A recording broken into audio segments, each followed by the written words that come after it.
What do you know about punk rock? Me personally, I don't know a lot. I know a few band names, your Blink 82s, your Green Days. I know that it was a huge anti establishment culture very early on, quite frankly, before I was born. I was born September 16th, 2003. I am, I think, a millennial Gen Z. I really don't care. I'm me. And it comes from a time before my era. And quite frankly, it's not really my taste. But I will be damned if I don't know history and if I just watch by as it repeats. This is going to be some very off the dome thoughts. You read the title, Superman, pop rock, like punk rock. Obviously, in the movie itself, they talked like punk rock was a huge thing. There was that saying, maybe that's the real punk rock. I'm going to tell you what I think punk rock really is as a genuine pure outsider. I'm going to apologize also for what will be shitty camera quality and shitty microphone. I pointed at them backwards, but that's fine because I'm not a video essay guy. These are just genuine off the dome thoughts. I've talked about this with many friends since I've seen the movie, and here we go. First off, I want to say I loved Superman. I loved Superman. James Gunn, the gun did not jam up. The gun does not miss. He hit his shots. Great movie. I am a very liberal person, bit of a revolutionist. I believe in anti-establishment, and I believe in anything but the machine. Maybe not anything, but in a lot of things except for the machine. So seeing a movie where the antagonists are essentially Lex Luthor and fucking Benjamin Netanyahu, I like that. I resonate with that. I see that and I'm like, hell yeah, because I know that we are all victims of geopolitics and I just like seeing it fail. With that being said, I know that I'm not the only one who saw that, Benjamin Netanyahu or whatever I don't remember the guy's name, the fat European pig white villain guy. I know I'm not the only one who saw that and cheered. And I know that because there's probably a lot of us, younger people who are quite, anti-dictatorship, anti-genocide, pro-life, or not pro-life in that sense, but in the pro-human rights, I should say. My apologies. I know I'm not the only one who saw that and thought Hollywood is going to make this work.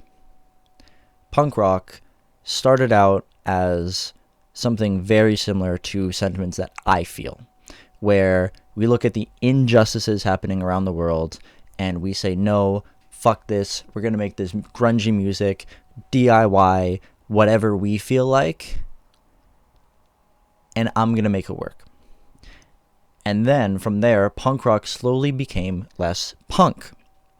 It became a thing where bands were being signed by major labels and slowly either became censored or became mainstream. The general appeal of punk rock was anti-establishment, and that does not work, obviously, if you are in the establishment itself.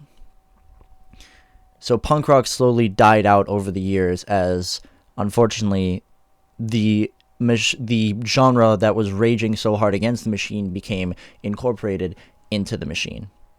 I want to focus less on the general history of punk rock, because realistically, this is how it happens with every music genre. I'm a huge rap fan, and I'm new to the genre, admittedly. I'm new to, focused on rap, but I know that thing has happened exactly the same with rap. And we've seen it over the years through your LL Cool J's, through your Jay-Z's, terrific artists, but made hip-hop go mainstream. I am scared, as someone who has very similar sentiments to the punk rock era, people of my age at the time, that anti-establishment that Superman touched on will become mainstream as well. And let me explain. So, I believe that we are all victims of geopolitics. I've done a lot of reading over this. I've read a bunch of books because it's just a topic that interests me. I've done a lot of my own research, and because of that, I can see that there's no good guys. But I do think there are bad guys, and I think countries like Israel are some of them. And I think that now that realistically this world is more connected than it ever has been, with, the genocide in Gaza being the most well-documented genocide in history, now because we are all connected, this generation can actually see it and stand up for it. However, there's a double-edged side. It's a double-edged sword, because by both being connected, we can share both positive humanitarian ideas, and we can also fall victim to propaganda. I am not saying, and I will not say, that Superman is one of these movies. I believe this movie is, like James Gunn said, a movie about kindness. It's explicitly stated, this stuff is not like this. It's a comic book movie which draws on comic inspirations, sure, but it also does a very important job of painting the villain as being grotesque and evil. I'm not talking about Lex Luthor specifically. I'm talking about the Benjamin Netanyahu stand-in, or the dictator stand-in, whatever dictator it is. I'm going to say Benjamin Netanyahu because that's the one most relevant to my case. I am scared that Hollywood is going to see this sentiment, and that slowly we're going to see a dehumanization of this kind of thing. It's because the reason that I draw this parallel to punk rock started as a way for young people to express their anger and try to stand up against the system through art. Fair enough. This movie gives people an outlet to say, fuck dictatorship, stand up for human rights, and so on. Hollywood saw, because Superman did incredible numbers compared to some of its other counterparts this year, like Jurassic World, Fantastic Four, which haven't been the greatest IPs recently, but to be fair, neither is Superman. Hollywood sees that these ideas and these messages and these flashy colors are doing numbers, and they realize it's something that they can exploit. And I'm scared that we're going to see, I'm sorry, this has all been very rambly, but I hope you understand my point, that we're going to see humanitarian slop. I hate to have to use that word, because it feels weird to say that, but I'm scared that we're going to see a weaponization of anti-establishmentness again, as a way to just sell that sentiment back to you so that those funds can go back into the effort. We're seeing it right now again with music. The owner of Spotify invested so much money, a number that I can't even process, that no human on this earth can process, into military grade weapons as an investment for himself and for his company, which is insane. But do you know how much anti-establishment, anti-war, pro-humanitarian music is on Spotify still? I am scared that we're going to see this exact thing in the same thing with the movies and the media that we consume, because we've seen it over the years. You look at something like Avatar. I was just having this conversation earlier with a friend. We look at a movie like Avatar, the first one. I want to preface that, the first one, where it's a story about a revolution, and it's like anti-war effort, colonization, but it's a white savior story. It's a story where the white character becomes a Na'vi and then becomes their savior. Does that sound messed up to anyone else? That sounds really messed up to me.